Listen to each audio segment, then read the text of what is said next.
Olá, bem-vindo ao Momento Arbitragem. Sou Asdrubal Júnior. No programa de hoje, nós vamos falar sobre o advogado e a arbitragem. E fica comigo até o final do programa, porque no final do programa eu vou apresentar para vocês uma decisão recente do Conselho Federal da Ordem dos Advogados do Brasil, que é bastante importante para você, para o seu escritório de advocacia. Tenho plena certeza que ele traz uma novidade significativa que vai demonstrar para você por que a arbitragem pode ser utilizada no seu escritório de forma legítima e oficial. Então, fica comigo até o final do programa que eu vou te apresentar essa decisão.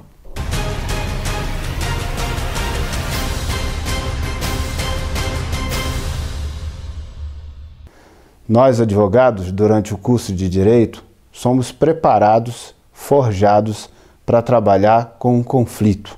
Mas para trabalhar com o conflito com um olhar diferente, com o olhar de quem quer sobrepor a sua tese à tese do adversário. Para ser beligerantes, para lutar, para enfrentar todas as fases e instâncias que a justiça pode nos proporcionar. Ou seja, para percorrer todos os caminhos que o Código de Processo nos permite percorrer. Todos os caminhos que a legislação viabiliza, esgotando todos os recursos, percorrendo todas as instâncias que a justiça permite. Assim que nós somos formados. Durante a faculdade, tivemos diversos semestres estudando processo. Processo civil, processo penal, processo de trabalho, em alguns casos execução, processo de execução, processo administrativo, execução fiscal, ou seja, nos dedicamos longo tempo da nossa formação a estudar processo, a estudar a legislação que contempla todas as instâncias. Louvamos a possibilidade de ter várias instâncias, o chamado duplo grau de jurisdição. Por isso que hoje, um advogado que toma conhecimento da arbitragem e começa a considerar com seriedade a possibilidade de encaminhar um cliente, um assunto, uma causa sob os seus cuidados para ser resolvido por arbitragem e vai estudar o tema arbitragem com mais profundidade e aí se depara com a informação de que na arbitragem é instância única, não cabe recurso. É uma instância definitiva, uma solução que chegará ao fim após a sentença e a partir daí é apenas o cumprimento da sentença. Se não houver cumprimento espontâneo da sentença, ele precisará fazer a execução forçada. Diante, então, dessa percepção de que não haverá possibilidade de recurso, de que é um momento único em que ele vai debater e que será emitida uma sentença e que essa sentença será definitiva, é que nasce grande parte da resistência que muitos advogados ainda têm em relação à solução por arbitragem. É natural e é preciso um tempo mesmo, um tempo de maturação, um tempo de preparação. Afinal de contas, o advogado, por vários anos, foi preparado para um outro cenário, foi preparado para um horizonte diferente, em que ele contava, era a estratégia dele contar com diversas instâncias. E agora ele tem um caminho em que não haverá essas diversas instâncias. Então ele precisa assimilar, primeiramente, esse cenário, compreender as características e as vicissitudes da arbitragem, compreender que ela traz essa limitação, mas por outro lado, ela traz uma série de benefícios, uma série de vantagens, e que ele vai pôr na balança em cada situação para avaliar quando é melhor fazer pelo caminho da arbitragem e quando isso não é o melhor para a sua estratégia, para o seu cliente, à luz das suas pretensões.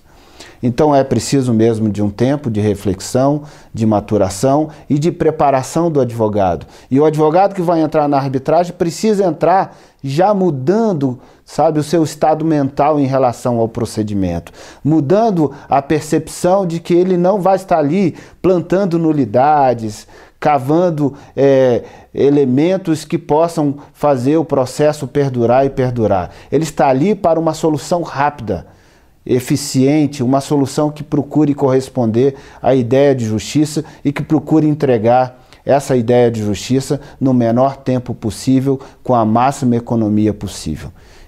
Então, essa é a diretriz que deve orientar o advogado nesse momento. Claro, o advogado estudou por muitos anos o processo, considerando o caminho que percorria várias e várias instâncias. E agora ele está lidando com um caminho que não terá mais instância alguma, instância única, sentença única e definitiva. E ele precisa também, então, parar, refletir, amadurecer o tema na sua cabeça, estudar com profundidade o assunto e colocar na balança os prós e contras, colocar na balança os benefícios e os eventuais problemas que pode decorrer da escolha desse caminho, para que ele decida com serenidade, para que ele decida com segurança e consistência aquele caminho que é melhor para ele enquanto profissional e, sobretudo, para o seu cliente, considerando os aspectos concretos da sua causa. Bom, você decidiu que vai para a arbitragem. Parabéns por essa decisão. Eu penso que é uma sábia decisão. Eu já passei por todas essas inquietações, por todas essas aflições e venci um momento de incerteza, um momento de preocupação se oferecer para o meu cliente uma instância única era uma solução adequada para ele ou não. Claro que as vicissitudes do caso concreto podem nos levar a uma decisão diferente. A regra geral hoje, eu sempre procuro encaminhar para a arbitragem. Dependendo do caso concreto, por algum aspecto específico da pretensão do meu cliente, sobretudo, aí eu vou explicar que a arbitragem, fosse outra pretensão, seria um bom caminho, mas considerando aquela pretensão, o caminho não seria tão interessante assim para ele. Então, feita essa reflexão, tomada a decisão que vai para a arbitragem, nós vamos para a arbitragem com um sentimento, com a diretriz de procurar oferecer os melhores argumentos, construir as melhores provas para que a gente possa chegar a uma sentença de qualidade. Mas antes de tudo isso, se preocupar essencialmente com a qualidade da escolha da Câmara, da instituição, se for escolher a arbitragem institucional, e de quem vai arbitrar. Escolher o árbitro é fundamental, porque a qualidade da sentença parte fundamentalmente da qualidade da escolha que você vai fazer em decidir quem será o árbitro. Há um outro aspecto que eu gostaria que você considerasse também na reflexão para decidir se vai ou não incluir a recomendação da arbitragem para os seus clientes. Nós, advogados, lidamos com muitos processos, com muitos clientes e com o Poder Judiciário. Então, nós fazemos a ponte entre o Poder Judiciário e os problemas e os clientes. E nessa ponte, não são raras as vezes que nós precisamos nos justificar, que nós precisamos ficar explicando para o nosso cliente por que o processo está demorando tanto, por que a solução não sai logo. E ele sempre relata a sua inquietação, o seu sofrimento, os danos que está suportando em decorrência daquela demora. E realmente não é fácil manter acesa a chama da confiança do cliente no advogado por tantos e tantos anos. Quando volta e meia ele vai ter notícia ao seu lado de amigos, vizinhos, parentes, outras empresas, notícias na imprensa de outras pessoas que conseguiram uma solução parecida com aquela que ele está buscando e que ele ainda não conseguiu aquela solução. Isso o deixa ainda mais descrente com o Poder Judiciário e às vezes até descrente com o seu papel de advogado. Então não é realmente fácil lidar nessa relação, mantendo viva a confiança por todos os anos. Isto quer dizer, em outras palavras, que a demora da justiça arranha a imagem do advogado. É inegável que a nossa imagem de advogado cola na solução que a gente oferece. Se a solução que a gente oferece tem problemas, tem características negativas, como ser demorada, como ser ineficiente, ser morosa e cara, então essa imagem, essas características são coladas na nossa imagem de advogado. Se decidimos por um caminho em que poderemos oferecer uma solução rápida, eficiente e econômica, naturalmente que vamos aderir à nossa imagem esses benefícios, essas vantagens que esse caminho pode proporcionar. Por isso é mais um argumento interessante para que você considere para incluir a arbitragem dentro do rol de serviços do seu escritório, para que possa recomendar aos seus clientes o caminho da arbitragem. Há um outro assunto que eu gostaria que você considerasse também.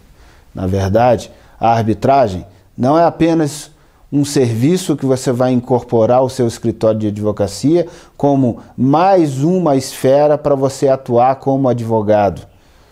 Não, a arbitragem pode te abrir um horizonte novo, não apenas no sentido de que você tem mais um espaço para ser advogado em processos de arbitragem, mas um horizonte novo porque você poderá atuar como árbitro. E eu digo isso porque cada vez mais os grandes advogados têm se habilitado para atuarem como árbitros e têm atuado efetivamente como árbitros em grandes conflitos e em médios conflitos. Então pode considerar essa atuação. E você pode, nesse momento, estar preocupado com o que a OAB vai pensar sobre isso. Preocupado se isso é legítimo para a advocacia fazer ou se não é legítimo. Se você pode incluir isso formalmente, oficialmente, no rol de serviços que o seu escritório de advocacia oferece à sociedade. Eu respondo para você, sim, você pode fazer isso. A Ordem dos Advogados do Brasil, em decisão bem recente, publicada em 2 de dezembro de 2013, albergou a possibilidade de que a arbitragem seja considerada um serviço inerente à advocacia. E por isso o advogado que integra a sociedade de advogados, o advogado que integra aquele escritório de advocacia, poderá prestar um serviço como árbitro, emitir uma nota fiscal como árbitro e essa receita será da sociedade de advogados, será do escritório de advocacia. Isso tem uma importância que transcende a discussão meramente tributária. A importância de que a Ordem dos Advogados do Brasil está albergando, está reconhecendo que o advogado pode atuar como árbitro e pode oferecer esse serviço dentro do seu rol de serviço. Por quê? Porque é um serviço inerente à advocacia, é assim que reconheceu. Essa discussão é interessante, eu vou mostrar na tela para vocês aqui agora a ementa como ficou. É uma decisão que quis modificar uma ementa que a própria OAB já tinha feito em uma outra decisão anterior, e a ementa anterior, que vai aparecer na tela para você agora, com um X, cortando com um X, é a seguinte: a ementa que foi modificada agora, então está com um X para você dizer, ela não vale mais, mas apenas para você compreender o avanço, o progresso que teve a decisão da OAB sobre esse assunto. Diz o seguinte: ementa número 0108/2013/OEP. Não pode ser conhecida como receita da sociedade de advogados os honorários recebidos por um sócio que tenha atuado como árbitro em um processo específico, posto que a atuação não se caracteriza como serviço jurídico. Então esse era um entendimento antigo da OAB. Esse entendimento foi absolutamente modificado com essa decisão publicada em 2 de dezembro de 2013. E essa novidade é extremamente relevante, porque ela traz para você novas oportunidades, ela traz para você a possibilidade de atuar como árbitro legitimamente, sendo considerado um serviço jurídico, sendo considerado um serviço de advocacia, que você pode emitir a nota fiscal do seu escritório, isso será a receita do seu escritório. Você não vai estar fazendo nada de forma pessoal, estará fazendo de forma institucional, pelo seu escritório. E isso traz um horizonte de novas oportunidades para a sua sociedade de advogados. Então vou mostrar agora na tela para você como ficou a nova ementa. Como ficou a nova ementa depois desse julgamento do processo 49.000.2013.011843-1/COP. Com origem na Comissão Especial de Mediação, Conciliação e Arbitragem do Conselho Federal da OAB. E aí a nova ementa, que é a ementa número 024 de 2013, que está aparecendo aí na sua tela agora. A arbitragem em modalidade legítima e que faz parte da natureza da advocacia, do que decorre que as receitas provenientes dessa atuação podem ser tratadas para todos os efeitos, inclusive fiscais, como receita da sociedade de advogados cujo integrante oficiou como árbitro. Modificação do entendimento da ementa 0108/2013 do órgão especial deste Conselho Federal, advinda da consulta 49.0000/003317-8/OEP. Então veja, repetindo a parte fundamental da ementa: a arbitragem, modalidade legítima e que faz parte da natureza da advocacia. Então a arbitragem faz parte da natureza da advocacia. Do que decorre, as receitas provenientes dessa atuação podem ser tratadas para todos os efeitos, inclusive fiscais, como receita da sociedade de advogados, cujo integrante oficiou como árbitro. Então isso traz esse novo horizonte para você, o horizonte de que você pode atuar como árbitro.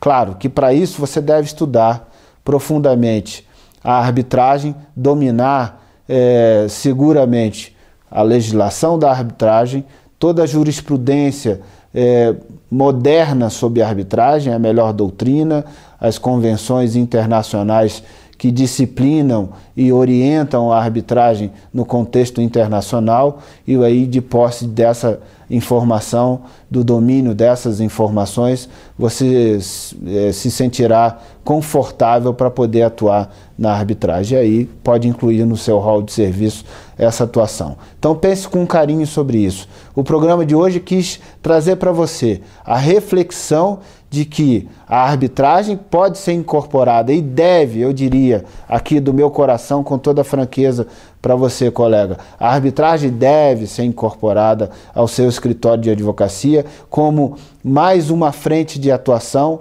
como uma frente importante de atuação, como um caminho a ser recomendado em grande parte dos casos para os seus clientes e, por que não, também como uma possibilidade de que você possa atuar como árbitro. Naturalmente, tendo o discernimento, a preocupação de que, quando você quiser oferecer o serviço de arbitragem como árbitro, você não poderá consorciar esse serviço de forma alguma com o serviço de defesa, de orientação de uma das partes ou de defesa de uma das partes, porque eles são incompatíveis. Naturalmente geraria impedimento de atuar como árbitro se você tiver atuado ou estiver atuando na defesa de algum cliente em relação a algum assunto específico.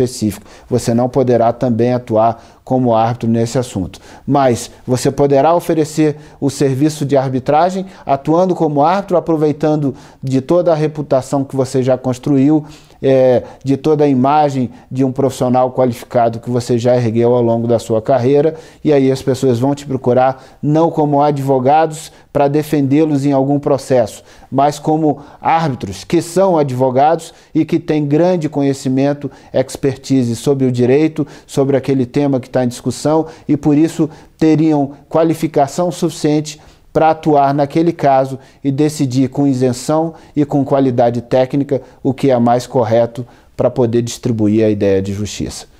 E se você quiser receber o acordo que eu acabei de mostrar para você, envie um e-mail para mim, asdrubaljunior@gmail.com, e eu encaminho para você. Simples e gratuito, só enviar uma mensagem para mim. Portanto, está aí a nossa sugestão para você. Quero te agradecer a sua audiência e quero te convidar. Comente o nosso programa, envie um e-mail para a gente com perguntas, comentários, críticas construtivas, será muito bem-vindo.